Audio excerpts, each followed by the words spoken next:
Informer sur la situation qui continue à prévaloir, n'est-ce pas, entre les rebelles du F23 qui sont en train d'être déjoués par les forces armées congolaises et FARDC soutenues par le volontaire pour la défense de la patrie, le Wazalendo, surtout dans la partie sud du territoire de Lubero.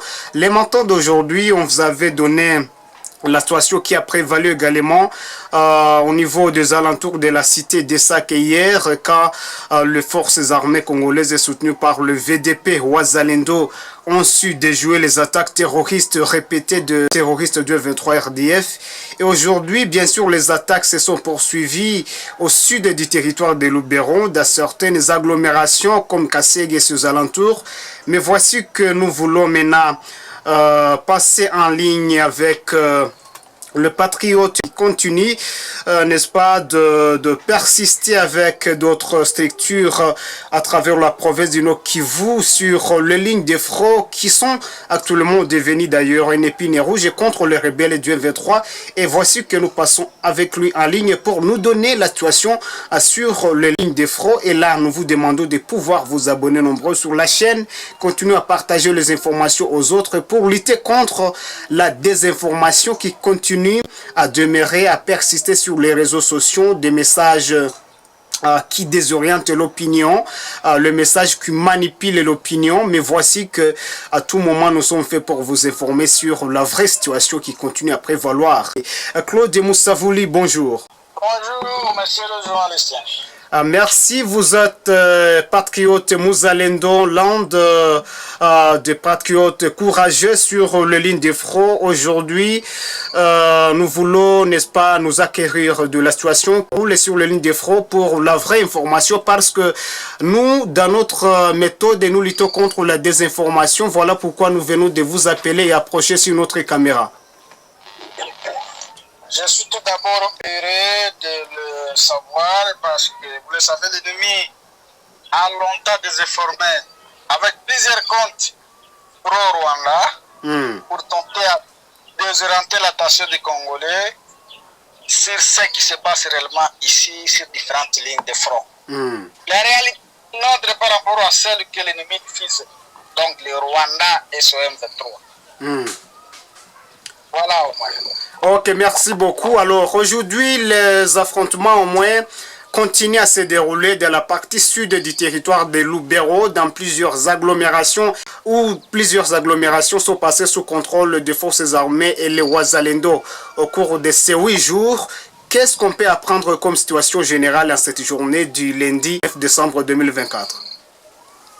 La situation demeure tellement tendue, très confuse.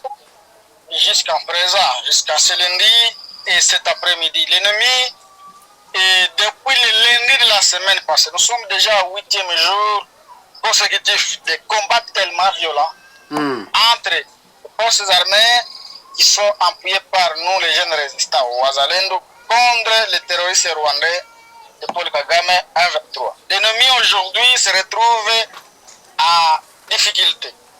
Pourquoi difficulté? Depuis la semaine passée, nous l'avons condamné. Il a cherché à déborder la muraille sur la principale Kirumba Butembo, à la hauteur de Matembe.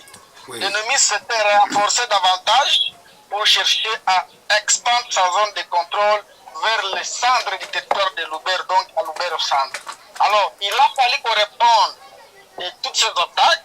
On a été obligé, parce que l'ennemi profitait du cessez-le-feu violé du jour au lendemain. Nous l'avons copieusement frappé, nous l'avons contenu et vous avez constaté avec moi qu'il y a plusieurs morts. Je crois que vous êtes en train de voir même des images diffusées par nos confrères et les uns et les autres. L'ennemi a été contenu sur toutes les positions qui venaient. Nous l'avons encerclé à Matembe. Il a été tué comme des mouches. Et jusqu'à présent, des corps de 1-23 continuent à traîner sur différentes collines. L'ennemi, nous l'avons frappé et nous l'avons chassé. Il a été obligé de se réfugier dans la cité qu'on appelle Kassé. C'est là où aujourd'hui l'ennemi est encerclé et il a la difficulté de retirer ses troupes là-bas. Côté toujours de Lubero, à la hauteur de Luofu, c'est une grande agglomération, toujours d'ici de Lubero, Oui. où l'ennemi avait déjà occupé. Avant-hier, l'ennemi avait à mettre beaucoup de ses munitions dans cette cité et nous avons mieux jugé de la cercler et nous l'avons massacré là-bas. Il a abandonné plusieurs munitions et aujourd'hui, à l'heure où je vous parle, l'agglomération de Luofu est sous contrôle de FARDC et de Jeunes Wazalé. L'ennemi a été obligé de se replier dans la cité de Kaina, entre Kirumba et Kanyabayonga. Donc, nous sommes en train de voir comment également la cerclée est coupée. Toutes les lignes de ravitaillement entre Kanyabayonga et Kirumba. C'est là où l'ennemi, c'est pour ça pour le moment où il ne sait plus comment avancer ou comment déborder. Vous dites que l'ennemi a replié vers Kaina entre Kirumba et Kanyabayonga. C'est à peu près combien de kilomètres par rapport à votre destination?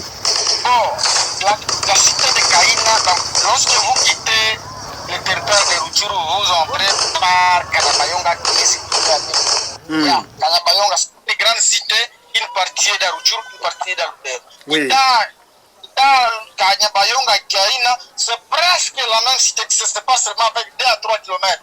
De Kaina jusqu'à Kirumba, c'est 2 à 3 km. Alors, l'ennemi commence par Kirumba, plutôt Kanyabayonga jusqu'à Kirumba. C'est presque la même, c'est d'ailleurs la future ville de Luolu. Ça sera une même ville, c'est presque une même grande cité. Alors, l'ennemi est là et nous sommes à côté de l'ennemi. On est seulement à 3 km. Lorsque vous voyez la colline stratégique de Katoa, c'est une colline où nous sommes, que nous avons contrôlée, où nous avons chassé l'ennemi. C'est une colline où vous avez la vue sur Kirumba et sur Kaina, sur Kanyabayonga de loin. Nous sommes aux alentours de partout. Aussi de Kaina à Luofu, ce n'est pas loin. Donc c'est juste des agglomérations voisines. Comme nous l'avons chassé là-bas, lui ne reste qu'avec la principale, la RN4. C'est la route principale et Goma-Tempo. Alors lui reste avec entre Kanyabayonga, Kitaruchuru jusqu'à Kirumba, aller vers Nyogo. C'est là où il est. Les alentours, nous l'avons complètement. Toutes les agglomérations et localités qui sont aux alentours de cette principale, l'ennemi n'est plus là. Alors, l'ennemi qui voulait continuer dans la principale jusqu'à atteindre Lubero Centre, Oui. sans être bloqué, a stoppé, être aussi coupé à la hauteur de Matembe, qui n'est pas aussi loin de Kirumba. Donc, il a été obligé de se replier vers Kassi. Aujourd'hui, il est asserté et contenu. Alors, il a mené des renforts et des renforts. Vous aviez vu même par des images que plus de 7 fossés remplis de terroristes étaient à destination de Kirumba vers Kassé pour renforcer le l'air. Tous ces 7 fossés remplis de terroristes n'existent plus. Nous avons tué l'ennemi là-bas. La population veut savoir les affrontements d'aujourd'hui, quels sont les axes qui ont été concernés dans la partie sud de Lubero aujourd'hui, lundi 9 décembre 2024. Aujourd'hui, la cité, donc l'agglomération de Kassé, elle est théâtre des affrontements. C'est là où l'ennemi est en train d'être contenu. Après l'avoir frappé à Matembe, il s'est replié dans la grande agglomération. Kassé, c'est une grande agglomération où s'est caché l'ennemi. Et d'ailleurs, c'est là où l'ennemi a pillé beaucoup de biens de population. Vous savez, la population a été obligée de se déplacer vers d'autres zones sécurisées. Alors, l'ennemi a profité d'ailleurs à piller les biens de la population. C'est là où on est en train de les contenir à présent même. Il est 14h47 minutes, les affrontements sont tellement intenses dans la cité même de Kassé, sur la principale Kirumba, Lubersa. Qu'est-ce que vous rassurez, n'est-ce pas, la population qui continue à soutenir d'une manière ou d'une autre les forces armées congolaises et le VDP sur le ligne de front? Votre message à la population qui vous suit de près? Les gens doivent savoir que le Rwanda ne peut jamais gagner cette guerre, que lui-même a combattu chez nous, à RDC, et au Nord Kivu. Le Rwanda ne sait plus même justifier ces 4000 hommes militaires sur notre sol. Ils sont en train de semer du terrain. Alors, nous sommes engagés aujourd'hui et déterminés à mettre fin à cette aventure de Paul Kagame. Ça fait longtemps, et trop c'est trop.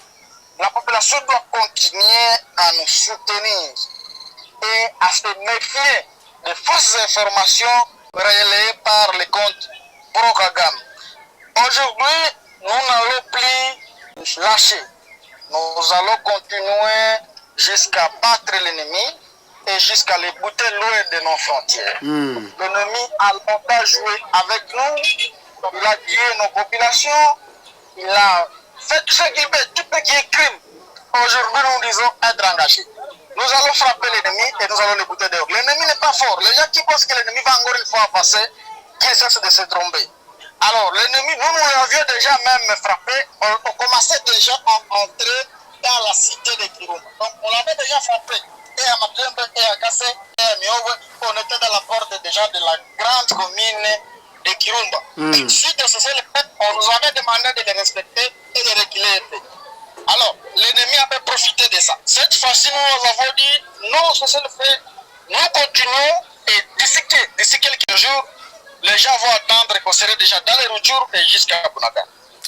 Claude Moussavouli, merci de répondre à nos questions depuis les lignes de front. Je suis très heureux de vous écouter.